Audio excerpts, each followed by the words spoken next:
وشوفوا لي على هالكبة بصينية المتماسكة وكل مكوناتها صحية. يلا مع بعض لنحضرها سوا.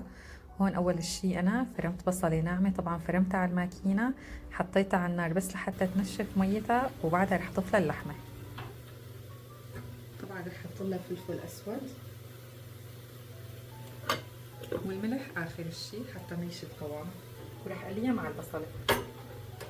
الكبة بالصينية هي كتير عن جد مفيدة وصحية، وما ما بتتعرض للقلي، بتنعمل بالفرن، فلقيت انه اعملها كبه بالصينيه احسن، نفس طريقه عجينه الكبه المقليه. انا ما جربتها قبل هالمره بس حبيت شاركها معكم. هي اللحمه رح اتركها لحتى تنشف ميتها بمقادير البرغل. انا بستعمل هذا البرغل الناعم زيرو او سماسمه نحن بنقول له. صينيتي بتاخد تقريبا 3 كاسات من هي وزنها بيطلع ربع كيلو، فأنا رح استخدم 3 كاسات يعني 3/4 كيلو تقريبا.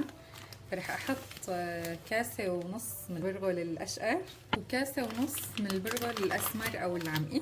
هاد ليش انا بستخدم هدول الاثنين؟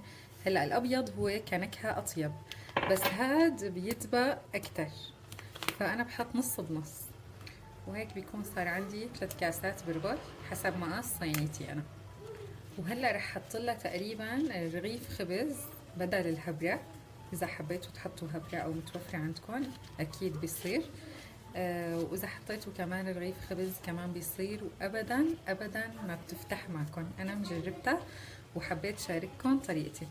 الخبز اللي بيبيت عندكم دائما خبوه بالفريزر، لانه بيلزمكم للشوربات، او اذا كمان حبيتوا تعملوا كبه وما كان متوفر عندكم هبره. حطيت لها كمان بصله صغيره، رح اضيف لها معلقه صغيره كمون ومعلقه كبيره ملح. رح ديرها اول وش على الماكينه، وطبعا بهي المرحله حاولوا ما تكتروا مي كتير. وهي خلصت اول وش، بدي اعمل لها وش تاني. شوفوا هي الصينيه هون بيستعملوها الاتراك للشي كفته اللي هي نحن بنقلها كبه نيه، فهي كتير كويسه لدهك الكبه هيك بهي الطريقه. شايفين؟ نحن كنا من زمان بحلب كان يجيبوا هيك مصنوعة من الفخار، يقولوا لها قصعة أو غداية. اكتبوا لي بالتعليقات شو كنا نسميها. فهي هون ستانلس وكتير كويسة، بنصحكم تجيبوا منها مشان الكبة. قبل ما أديرها الوش الثاني رح أخلطها كتير منيح عشان تنخلط كتير منيح مع البصل والخبز والملح والكمون، هيك تصير كلها روح وحدة. الخطوة كتير مهمة. شايفين من أول دور بلشت تمسك. البرغل الأسمر كتير منيح للكبة، فبيعطيها هيك دبقة، تدبق يعني هيك. شايفين؟ ليش أنا ما بكتر لها مي؟ لأنه بتعجن. انتوا وعم بتديروها على الماكينة أبدا ما تكتروا لها مي، كل شوي بشوي حطوا لها مي لحتى ما تعجن معكم، وخاصة إذا كنتوا عم تعملوها كبة مقلية بيعجن قلبها وما بتقرمش معكم أبدا أبدا. يلا بسم الله لحتى ندير وش الثاني. هلا شو رح اعمل بعد ما خلصت ديران وش تاني؟ رح اقيم نصها واشتغل بنصها لحتى ما تنشف. شوفوا معي صارت بالنص ولا في حدا اكتر من حدا؟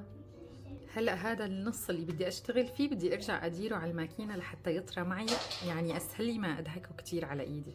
هلا هون اخذت نص الكمية، وهون في عندي مي مشان ابل ايدي فيها كل ما بدي اطري الكبة، وحطيت للمي طبعا ملح. وهلا رح بلش هيك بخل الكبة بالمي او العجينة وطريها هيك بايدي. هلا هيك رح ضل افكها هيك بايدي مع هيك ضغطة على الصينية، بضغط وبفرك بضغط وبفرك لحتى تنعم معي البرغلة كتير منيح. طبعا هي كتير ناعمة، بس بعد ما بنخلصها الديران على الماكينة هيك تنشف شوي. طبعا انا الباقي مغطيته بالكيس لحتى ما تنشف. وهلا عم بدهك هذا النص لحتى اشتغل فيه بهي الطريقة، هيك حطي قوتك ودهكي. وهلا بعد ما طريتها كلياتها وصارت عندي طرية وما احلاها، شوف صارت ما احلاها. شايفين؟ هلا رح بلش بقى مدها. بتحبوا تاخدوا كل قطعة بقطعتها وهيك تعملوهم دوائر دوائر وتصفوهم بالصينية وبعدها تمزجوهم ويصيروا قالب واحد، بيصير. بتحبوا تعملوها على الشوبك كمان بيصير. هلا رح احط الكيس هيك وبله شوي بالمي، وحط عليه العجينة او الكبة. وبلش رقها بالشوبك. انا احيانا بعملها هيك انه بجمعهم كلهم سوا، احيانا بعملهم قالب واحد حسب يعني. فهلا بدي اعملهم قالب واحد لحتى يصير عنا شكلها. هلا صارت عندي بهذا الشكل. رح احطها فورا بقلب الصينية. طبعا الصينية لازم تكون مدهونة اما سمنة حيواني او زبدة حيواني، وطبعا يفضل سمنة. رح ارجع امسدها بايدي لحتى توصل للاطراف هيك بهي الطريقة، لانه ما كلها صارت نفس السماكة، الكيس كان شوي صغير. بتضلي بتعملي لها هيك لحتى تحسيها كلها صارت نفس السماكة وصارت روح وحدة. هلا بقى بنحط اللحمة. انا بحط لها للحشوة بيض، كتير بتعطيها دسامة اولا، وثانيا بتخلي الطبقتين يمسكوا على بعضهم وما يفك. بصور وفجأة وقف التصوير، بس ما بعرف لوين وصلنا المرحلة. هلا رح ارجع لكم. انا هون بالحشوة حطيت بيضتين وخفقتهم منيح ورشيت لها عليها رشة فلفل. هي الطريقة لحتى تتماسك الطبقتين على بعضهم وابدا ما يفكوا، وصدقوني ما رح تبين طعمة البيض ابدا. بسم الله. وطبعا اهم شيء تكون اللحمة باردة تماما، لانه البيض بس اجى حرارة فورا بينكمش. رح افردها منيح، بس رح اخليه هيك شوي بعيدة عن الاطراف. وانا للحشوة بحط لها رشة صغيرة قرفة. عن جد القرفة مع اللحمة رح تعطيها نكهة كتير كتير لذيذة، جربوها. هلا هيك صارت جاهزة. رح اعمل الطبقة الثانية وورجيكم. الثانية صارت جاهزة. رح احطها فوق الصينية. بسم الله.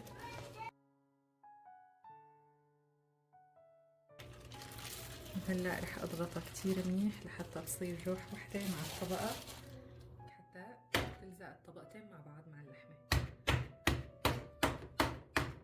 هالشي تضغطوا عند الاطراف كتير منيح وتمزوهم لحتى يلزقوا الطبقتين مع بعض تمام. هلا رح نقطعها بقى. لازم نقطعها اول شي 4 أرباع. بسم الله. وحاولوا تكون بالنص تماما عشان تطلع شكل النجمة ظابطة. بسم الله الرحمن الرحيم. طبعا انا ما عم بقسم لتحت، بس عم بقسم الوش الفوقاني، وبلوا دائما السكينة بالمي. هلا رح نرجع نقطع 4 تانيات، يعني بحيث تصير عنا 8 قطع.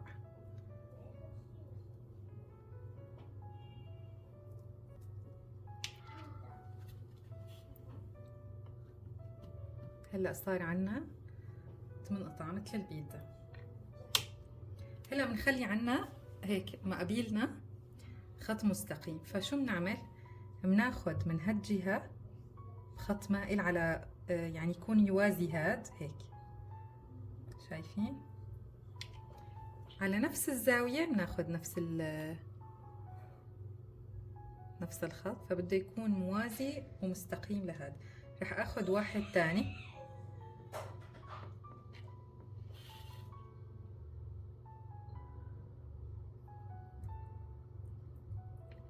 شايفين شلون طلع عنا الشكل؟ هلا رح ناخد خط موازي من هالطرف لهاد ومن هالطرف كمان لهاد بهالطريقة. بسم الله. وموازي من هالطرف، وهون نفس الشيء.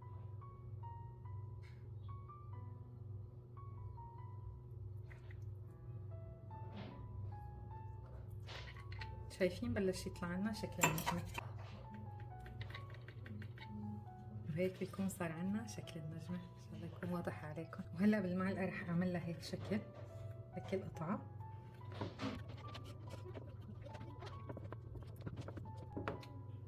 لله. وهلا رح وزع عليها السمنة او الزبدة، انتو شو متوفر عندكم فيكم تحطوا. وطبعا هي بدها كتير سمنة، كتير يعني كترولة. وهلا هي وبالفرن رح تنتفخ، ما تخافوا، رح ترجع مثل ما كانت، بس المهم كترولة دسم. وهلا رح وديها فورا على الفرن اللي مشغلته من وقت ما بلشت اقطع. يلا على الفرن. وهون انا عملت جنب الكبة شوربة عدس، لاني زوجي كتير بحب الشوربة جنب الكبة.